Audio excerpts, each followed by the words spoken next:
Welcome back. Who wouldn't? As the chairman of the House Ways and Means Committee asked, shouldn't you be able to keep more of what you worked so hard for? Do you want to get more help raising your kids? You want to see those paychecks rise? The answer invariably is yes, said GOP Congressman Kevin Brady.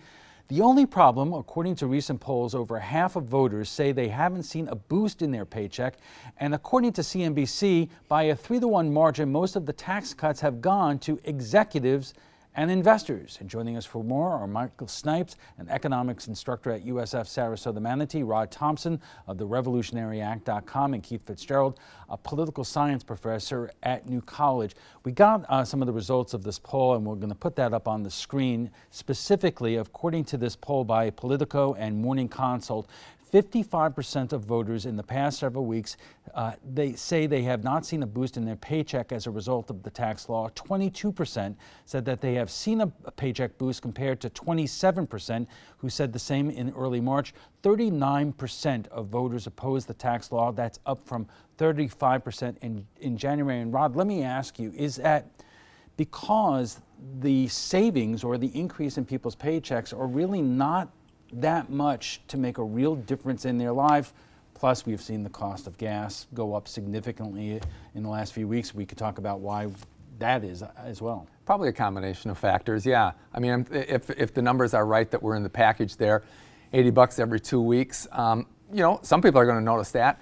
Others maybe a lot less so, and particularly if you're talking about, you know, around the country, the polls around the country. So there's other things that could be affecting their take-home pay, you know, after taxes, including living in states that have their own tax structures that could be affecting how much they take home and not take home. They could be getting raises in that amount of time that would give them more money in their, you know, so there's a lot of things that play into that. I would be curious to see if you polled corporations who actually know if they're cutting larger checks, if they can actually say that, yeah, our employees are getting more from the tax cut because we see that they're getting it. Whether they see that or not, whether they recognize that in a direct deposit world, I don't know. It seems to me that polling corporations might give a more accurate view of that rather than the impressions of the workers such as myself. Keith?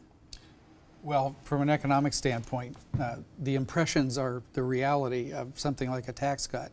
Because part of what you're looking for is a wealth effect, which make people feel like they have a little more money in their pocket, and then they go out and spend it, and it boosts the economy.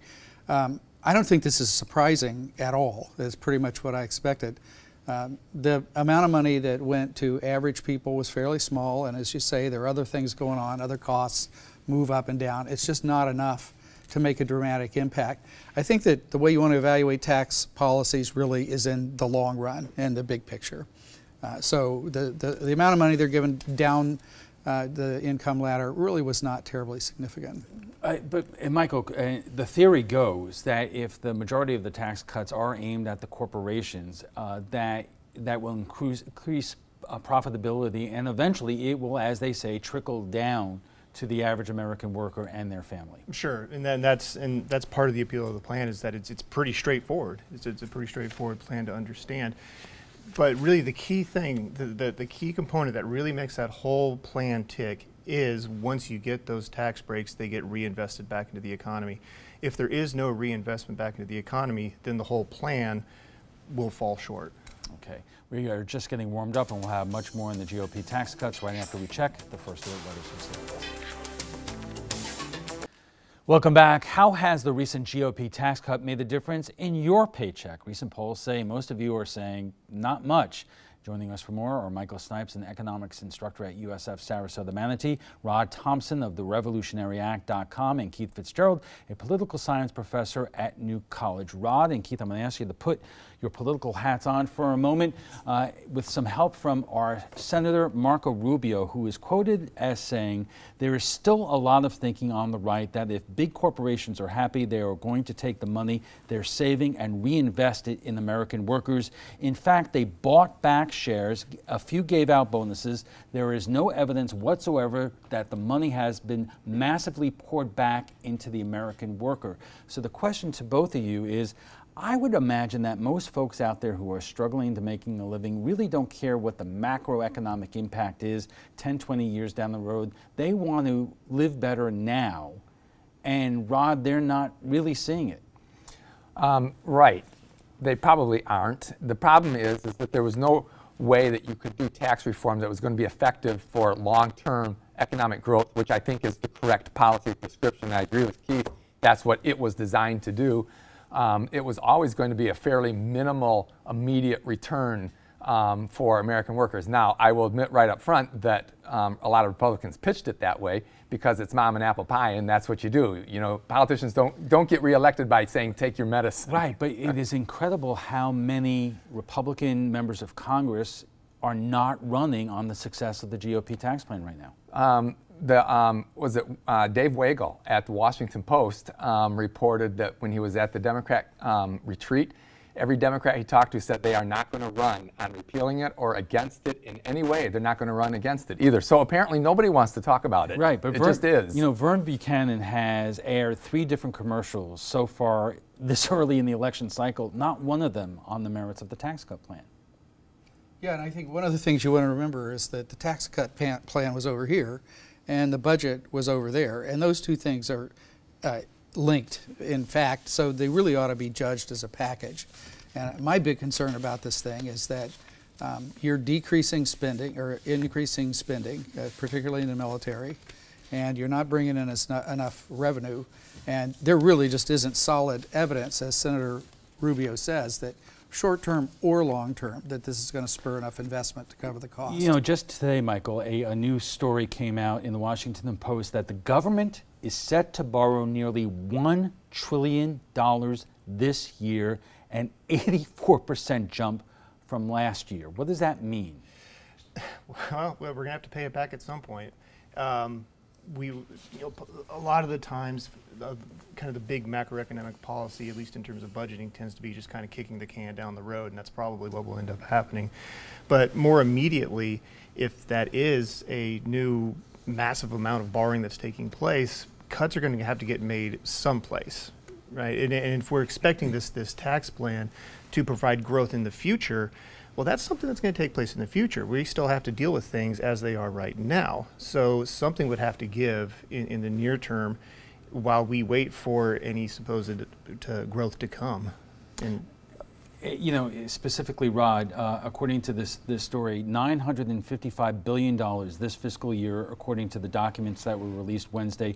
It's the highest amount of borrowing in 6 years and a big jump from the $519 billion in the federal government borrowed last year. So, as Michael said, cuts are going to have to be made somewhere. No, I don't think so, because we don't. We just keep spending more debt. It's atrocious to be going another $1 trillion into debt. We don't make cuts. That's the whole problem, is that we won't make cuts. We keep spending more, and we won't touch entitlements. The president has said we're not going to touch entitlements. Entitlements kill you at the polls if you try to. So part of this is on the American voter saying we will destroy you if you touch entitlements. Entitlements are going to sink us. Right, but that American voter is seeing right now, if you're a typical middle-class family of 4, that the benefit from this tax cut package is negligible at best, but well, part of that is because they weren't paying a lot of taxes in the first place. The package pointed out that was, you know, most of the tax cuts were going to the rich.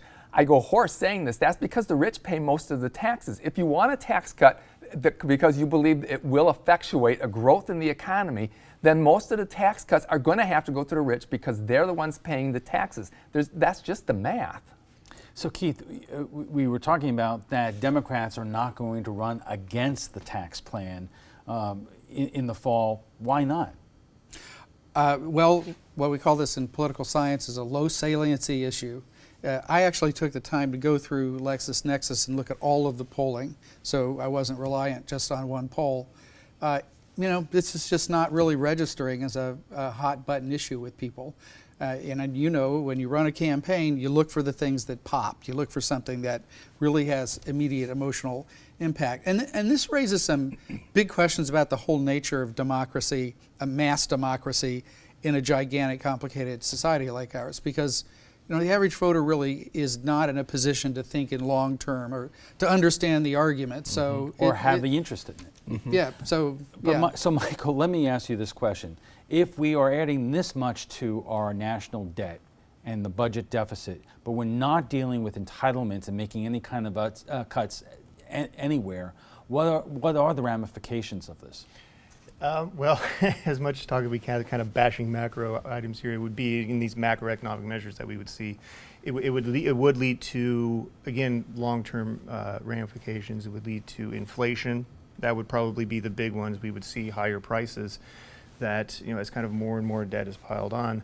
One of the things that is predicted by a lot of models is that's going to lead to a lot of inflation. And if we don't necessarily see the gains that are coming from the tax plan, but we do have those inflationary pressures, that's really going to impact, you had the phrase the wealth effect that I liked, right?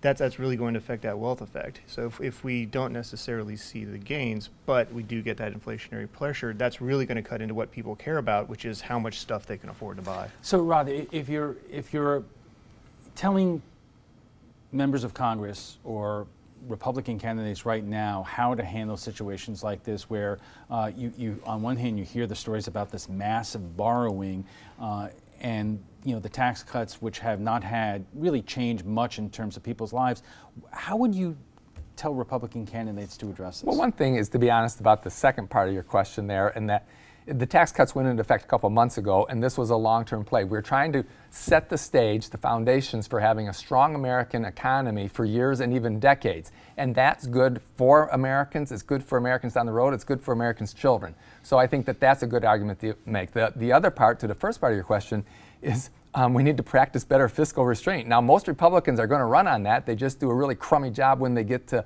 Washington of actually acting on it. Well, I think it is worth talking about what is in the federal budget, because the federal budget is primarily the military, Social Security and Medicare, managing the debt, and most of the other stuff is pretty small. And so, in fact, there were big cuts in the budget to the CDC and to NASA and EPA and all these kinds of agencies. They took really big cuts. But in the big picture, it doesn't make a whole lot of money. But Keith, let me ask you this. Has your party done enough to reach out to that typical family of four here and make the economic arguments that Democrats would be any better managing this economy and this government? No, they haven't.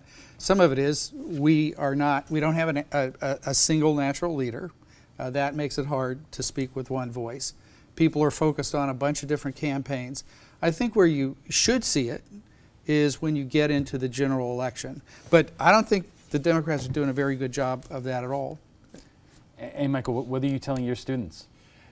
Well, just kind of hold on, because we're not exactly sure where the economy might go, and I will agree that at least the design of the program are these long-term gains, and so it may still be too soon to see whether or not these gains actually occur. But it's not too soon to see some of the action that could be taken now that are going to lead to those gains. So it's not too soon to say, well, we should be seeing reinvestment, even if the returns on that investment happen later on. All right, we'll have to leave it there. But before we go, we want to share with you what some of you had to say about last night's show on a group of local veterans calling for a ban on assault weapons. Florida Veterans for Common Sense consists of combat veterans who served in Korea, Vietnam, Afghanistan, and Iraq, and believe the weapons that were used in war should not be available to the public here at home. We went to Facebook to hear your thoughts. And Randy says, okay, you ban the AR-15 going forward. What are you going to do about the estimated 25 million ARs that are already out there? Hint, nothing. Fix is not achieved. Michael says guns are not the problem. Video games are brainwashing our youth, and the moron misspelled, by the way, parents who aren't paying attention. And Paul says, no, this will not fully eliminate the tragic deaths, but it will reduce the potential and the effect. And Carol says, I think veterans Jeff Morris and Dave Sigwald presented their case for a ban of assault weapons beautifully, while Stubbe and the gun lawyer trotted out every tired NRA cliche we have ever heard. Well, if you'd like to join the conversation on tonight's topic, just visit our Facebook page at facebook.com/mysuncoast.com.abc7. And FYI, you can watch past discussions on demand. They're available on Apple TV, Amazon Fire, and Roku. We want to thank our guests for being here tonight. Michael Snipes is an economics instructor at USF Sarasota Manatee. Rod Thompson is with the RevolutionaryAct.com, and Keith Fitzgerald is a political science professor at New College.